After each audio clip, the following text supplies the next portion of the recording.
Hello Tubesters, it's Gav and welcome to another one of my videos. We seem to be knocking them out this week. We've got, I believe it's number 6, update on my painting of Life Miniatures 1 in 10 bust, The Few. Dedicated to my little pup who passed away aged 10 years, 2 years ago. His name was Barkley and he was a working Cocker Spaniel, and that's the whole idea of doing this, is more of a tribute to him, because the joy on the fighter pilot's face and the way the spaniel was crawling all over him was exactly how my little fella used to do with me. So yeah, this is the whole idea of this this bust is in his memory. Right, a fair bit of progress, well for me anyway, and as you know I've been doing obviously my commission painting work plus making some scale models. In fact I've got 2 on the go at the moment, both aircraft, and I've got a 1 in 35 scale 38T German tank to start in the coming days. So it's going to be little bits and bobs as always with my videos. Anyway, I'm diverging again. Yeah, I've done the flesh. Finished what I believe is all of the goggles and the flying helmet. No, already I've said something wrong. I'll show you in a minute. But there's like the classic oxygen and radio doobry that goes over the face. In the Royal Air Force ones at the time, I don't know later on, I always just thought they were leather, I don't know why. But it's like a green cloth fabric. Don't think it's canvas, it's more like the ones I've seen, it's more like a cloth, and it's got like I'll call it a foam insert. It could be cotton wool type stuff that's got more fabric over the top of it, and that's white. Now the problem that I came up against, I've in my opinion done a decent enough job painting it, but I've used the same greens, which I'm normally pretty good at, as in not using the same colours. I'd strongly advise anybody, if you're using whatever you're doing with it, I even do it on the commission figures I paint for wargaming and that. If I've got different greens on anything, and that includes obviously the display figures and whatever, I try and use either a different greens or greens that have got something added to them just to change the colour slightly. And on this one, I didn't really think much of it. I was going away, highlighting, low lighting, putting shadows in, whatever. And it's only, the next day when I really looked at it and realised that the life vest and the cotton mouthpiece more or less is the same colour. So I'm going to have to do something with that, darken it down or lighten it up, just so it doesn't look, because otherwise it looks, you'd expect it to be green canvas, the same as the life preserver. Anyway guys, join me at the bench. I've already talked about it all really. we'll take a look. Right guys, sorry guys, we'll try again. Right guys, and I've still got the blooming frog in my throat, as we say in the UK. Right, you can see I've done work to the flesh and the helmet, flying helmet, and let's just see if I can, is that any better? That's one of the lights shut off, we'll see. Bring that one down slightly. Right, let's see if we can go in. Hang on, I have to move the camera up slightly as we go in. Check out the face first. Faces always sell busts if they're not done properly. See, again, this, to be honest with you, when I'm looking through the viewfinder, it might be different when I upload this, but it's giving no it's not showing the face, the colours in the face. What I'll actually do with that, let me just turn the other light off at the side. If it doesn't work, I'll take a few photographs. I didn't want to, it's not really making much difference. I didn't really want to until I'd actually done the entire bust, but the whole idea of this one was really just to show the face and the flying helmet off. So let's, what can we do? Yeah, let's go back a bit. As you can see from that distance shot, this is all fabric here, you know, and this is canvas, and the way I've painted them, they're exactly the same. So that can't go on, so that's going to have to be changed. I still haven't got round to working out. I do believe that is probably going to be the same colour as this, and there may even be some white, more canvas there. That's how the box art's painted it, but I've got to just check on that. But I was so engrossed in doing the face and finishing the helmet off, I haven't really taken much of a interest. I keep trying to do things to make to stop everything getting robbed colour wise. You can't really see the oh my life, this is really working out well, isn't it? They're the goggles, you can't really see them properly. Oh my life, that's not going to make any difference, is it? Let's leave them like that, and I'll do a photograph at the end anyway. So yeah, the face is done, hands are done, or hands, because this one's on just about on show as well around the side here. Unfortunately, looking through the camera anyway, it just seems to be, it's nice to have the bright lights, but they're actually bleaching out all the work. You can't see any of the highlights or lowlights through the viewer. But yeah, goggles are done. I've done the light reflection, and there's plenty of light. Oh, hold on to that stick, Gav. I've got a nice little brass thing coming for him. Yeah, I've done the light reflection on the goggles, less on that side, more on this side, as the sunlight's supposed to be coming from here. The face was painted with scale 75 for the flesh tones, a bit of vallejo for the eyebrows, and the whites on the teeth and the lip area. Scale 75 for the camo pattern on the Waffle SS stuff for the greens, and that's what I've used on all those, and Vallejos for the creamy piece in the middle. The eyes you probably can't see, but they are, what are they, Gav? They're, I think I put Luftwaffe blue. Kirill Kanaev suggests in his book use like military colours on these historical figures, not because they're military. When I say it's for the eyeballs, that is. You know, in his opinion, it works better than brighter greens, blues, browns. You know, leave those, he says, for more fantasy figures. So that's what I've done. I think I used Luftwaffe blue on that, on an RAF fighter pilot. I hope he doesn't mind. And again, you've seen all that. So realistically, what we're looking at, the only other bits, I just couldn't get that tab there to flex, and as I put the helmet on, it was actually in the way and it snapped. Now I'm keeping that like that. There's a bit of edge there that I need to just paint in the brown. I don't mind that. I'm quite sure, just as toggles break off our normal clothes in civilian life, I'm quite sure wrenching that flying helmet on and off every 5 minutes, I'm quite sure there's enough lads going around with broken tabs on the back, so I'm not going to cry over that. So yeah, I'll put some photographs up because I think it works better under photographic light. You know, as I say, everything's getting a bit over highlight. You know, the blue isn't as bright as this.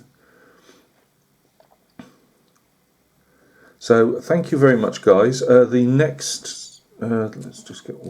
I've got a stick. I'm trying to pick it up. I've got to prime these, which I completely forgot yesterday when I was priming other things. This is like this. I don't know if this is the speed. It's for the wires for the speaking tube or the oxygen, but it goes. Does it go that way? It might go that way actually. And I've bent that. It doesn't look it at the moment, but it's roughly bent to contour slightly, so it doesn't look so straight, and it goes somewhere around there. And that's like from what the box art shows and what I've seen, it's like a black and yellow pipe. then there's this one. Now this hangs straight down, and for the life of me I can't remember where, somewhere around here anyway, but that hangs just straight down, so that's fairly flat. I did try and heat these up slightly, but I was worried about them breaking. That's these guys here, and they go, one goes up to the one earpiece. You just know this is a disaster waiting to happen, don't you? But one goes up there, and two go, one into the mouthpiece and one goes up onto the earpiece. Whether they'll survive first contact with the, oh that's it, that one there, sorry, goes, I believe goes there actually, straight down, I might be wrong. But yeah, so they've got to be primed and sorted out. So the parachute harness has just got to have one last final go over it to see where I am with, how it's, have I got all the right colours, or as best I can do that. And then I've got the little pop to paint, and then obviously I've got a base for it already. I'm sending off this week for some little brass. My Maras military model Paul, he'd got a couple of like these brass plinths, not plinths, but they're the bits. They do what this. Let me just go down a bit. Sorry, I'm all over the shop here. Right, this bit of resin here is what they are saying you can mount it on. It comes with a figure. It's too big for me. I'd like that a lot smaller. I've just been putting it there because it's been handy when I hold the cork bung up. I hold that at the same time. It just keeps my fingers away from the majority of the paintwork, because this will really rub off very quickly. And I did rub a bit off on the gloves and had to redo those. So yeah, it's I've got the plinth. I don't normally do brass plaques, and I wasn't going to go and do this one, but it's for my little buddy. It'll say something like the Few, so people know it is the Few bust, and it'll say for Toot, which was Barclay's nickname. So hopefully, anyway, depends if I can fit it all on. But yeah, so I've got all that ready, apart from the brass plaque and this little brass plinth that goes on the main plinth, if that makes any sense whatsoever. So that'll be sent off this week. And once the pop's done, you'd more or less say that was it. As I say, I've got a feeling those wires are going to be a bit problematical. That's why I've left them right, obviously, for the very end. Yeah. No, I'm thoroughly enjoying this. It's I put it off for so long because I thought it was a bit of a bridge too far for me after buying it, and and as I say, I'm no box artist. I don't do enough of these to progress particularly quickly, and this is maybe as far as my talents ever go at doing busts. But I just want to do my best on it, if that makes sense. And as I say, it's at the moment I don't have like the vision, if you want to put it that way, that I've also got to do a little breast. I've noticed there as well. I still haven't done that. There's a little breast, a bit of metal work I've got to do there somewhere. But yeah, I don't have the talents to work the paint like the box artists do. I mean, these are guys and girls at the top of their profession. Like, I may only ever get as good as this. But I keep trying. As I say, I'm really pleased. You can't see the hand with the way the light's just shining, but I'm really pleased with the hand, apart from where I've attached it, and it's a bit rough at the attachment. But that's a learning curve again. And the face, I believe, in my own opinion, that's the best face I've done so far. I'm very, I was never I wasn't particularly happy with the Soviet fighter pilot bust. I wasn't particularly happy with the Native American bust. I just couldn't work in the end the highlights, more highlights and things that it probably needed it on that bust, but I just couldn't work them out how to do it. My Lucky Jack bust, which is the one that you see my channel icon, I was completely learned. That was my first ever one, and though it's not horrible, it's obviously not as good as it could be. And the dwarf bust, that wasn't, the hair wasn't to my liking. I wanted to do a really white hair on that one, and I did achieve that, but obviously there wasn't a lot of tonal variation on that. Yeah, this is the best face I've done, I think. Anyway, I'm waffling. You look after yourselves. As I say, if anybody is following along with this, don't get put off. Each journey starts with a first step or something like that. If you put things off, and like I have done with this one, this has sat here for 18 months waiting for me to do it, just because I was too scared to touch it. But that was more for the fact that I wanted to do a good job for my little buddy. So yeah, give it a go. There are a lot more, as I said to you guys. You don't have to worry about all these. See, Pix tries to pick up. All this type of pipes and that. You just pick your busts. There's lots of them. You can do, say, ancient Spartan ones. I was looking through El Greco's website again, which I've done the last few days, because I've got to send off to. That's where I'm getting my bits for this guy's plinth, and I will get another figure at the same time. Whether it's I was going to get a bust, but I'm not sure whether I get a 75mm figure. I've never painted 75mm, so I may do that one. I'm not sure, but I think the next one I'm going to do figure wise, I've got a 1:35 scale figure project I wouldn't mind doing, but I've also got my mounted Native American, and I am figuring of doing that one next probably. But you know me, I change my mind like the weather. So guys, as I say, don't get put off by doing these.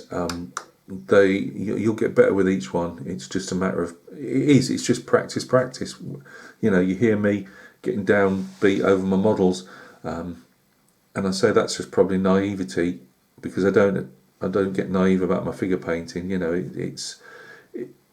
Whether it's the War Games figure painting, display busts and figures, you don't get any. There are some superbly talented people out there that can, especially if they've got an artistic type of background, they understand colour theory and all the bits and pieces which works away in the background, which you don't. I would say you don't, to start painting busts and display figures, you don't have to know. This is where it all starts scaring people. You start talking colour theory and non-metallic metal and all this type of stuff, and it puts people. They might enjoy seeing other people's work, but it puts them off from having a go. I really would invest in that Kirill Karnaev book from AK. It's 75 quid. It might be slightly cheaper in some places. Yeah, you do choke at it. But when you've got a bust, this bust was £50. You can get cheaper ones, but this one was 50 because it was more involved. You're going to invest in that. So I'd say to anybody, invest in that book. If you can still afford a bust or a figure, whatever you want to paint, even if you've got to get a slightly cheaper one, but invest in that book, and you can dip in, and some of it will be complete overload, but it's there. As with all books, you just take out what you can take in, if that makes any sense whatsoever. But it is just getting in there and doing it. People often say, like, oh, how can I achieve this? And everybody's after shortcut. And sometimes you just can't do it. Sometimes you just have to, in a painting and model building, you have to just put the hard yards in. You just have to keep, yes, as I keep saying, you might just be lucky enough to be one of these amazingly talented people that it comes naturally, and great, but most of us, that's not the way life goes, and it is really just work hard. Don't rush things. Don't just because like I'm saying, you have to do a few of these. You have to do, it's like War Games figure painting. You have to paint a lot to get better, but that doesn't mean rush through 100 and expect to see that you're a decent painter at the end of it. You've got to. I think you've got to have the motivation to want to be better, to want to do your best. There's lots of reasons why you don't have to do that, and again, this is the different genres. War game figure painting. If you're putting an army on the table, if you're not, there are some people. I paint for people that collect war games figures. They don't war game them at all. They'll never leave their cabinets. They just like that scale, and they like the mass army effect rather than, say, single display figures like this. but you get other people that, you know, use them for what they're intended, and they have not got time to produce the bestest little figure the world's ever produced. You know, they just want to some colours on it and move it around the tabletop, and that's fair play. But if you're into figure painting, you will only get better by one, having the desire to be better. And yeah, we all have a ceiling. I'd say this one might be mine. This is about as far as Gav ever gets. But you might, by having that will to push yourself forward, to want to learn about it, and to you know, how do I get my paint mixes at the right consistency, and again, you can ask people and you can buy the book and that, but once you've got a basic setup of knowledge, it really is just picking a figure up and getting on with it, you know, not being daunted by it. And as you know, people said to me, don't beat yourself up over, say, your models, you know, it's only a model. To be, yeah, you know me, I do beat myself up over stuff. That is also because obviously I've got mental health problems, but I beat myself up over stuff because I want to do a decent job. Now, but I'm also, when I do a video and I might start putting, like, I'll explain to you, like that hand, the hand is that's the best flesh I've ever done on that hand curled up there, but the attachment's crap. You know, I've done a horrible job. It's too bloody late now. Well, it isn't. I mean, I could strip everything back, but I'm not going to. But I don't mind saying that, because I want to say I know my own, you know, where I've gone wrong on things. Like the Focke-Wulf 190, the one in 72. The paint was rough, which means the decals are going down rough. I haven't got all the decals on straight. Now, the other aircraft I was painting yesterday afternoon, I've done fairly well on. I don't want to go into it because it's supposed to be one of these ta-da moments, but there's things I've gone wrong there very slightly, and I'm going to have to patch up with some more spraying over the next couple of days when I get the time. I'm just saying, you know, it's wanting to improve, but also acknowledging where you've gone wrong, and just, as long as you're learning by it, even, you know, like these blooming tracks on 1 in 35 scale tanks. You all know, apart from the Tyron build, I have never got a set of tracks to go on right yet, and it's soul destroying because you do such hard work. Because the tracks go on last for me, I do great work on the, well, you know, I'll blow my own trumpet, but you know, I do decent work on the rest of it for my skill level at the moment, and then I get huge tracks that don't conform, that fall, you know, the great huge gaps in them. And I know people have said put mod on them. Well, I don't want to put mod on all my tanks, you know. So it's just little improvements all the time, and I think on this one so far I have got some improvement. Anyway, to say I was stopping this video about 8 minutes ago, never mind. If there is anybody out that does follow this to the end, thank you very much. As usual, I just waffle, you know me. Talking is probably the thing I do the best. So I'm going to now take a few photographs of this guy, hopefully just so I can show off the face a bit more. Only because I'm for my, again, I keep saying, for my level that I'm up at the moment, I'm pleased with how that's gone. So guys, going all the way back to what I said, you know, go to one of the, I mean, I've got no connection to El Greco. It's where I'm tending to buy most of my figures at the moment now. Be very careful buying figures on eBay. El Greco sell them on eBay, I believe. I might be wrong on that one. Steve at Kurtle's Miniatures sells, he's got an eBay shop. They are the guys to go to. They're selling genuine products. I didn't see this one. I saw there's a World War II bust of a German ski trooper in his whites, you know, and things, with an MG42 over his shoulder. That was being sold for £12. Now that is a recast. It is somebody in China who's recast, and that figure would be like this one, going around for around £50 because there's a lot to it, and somebody's selling it for £12.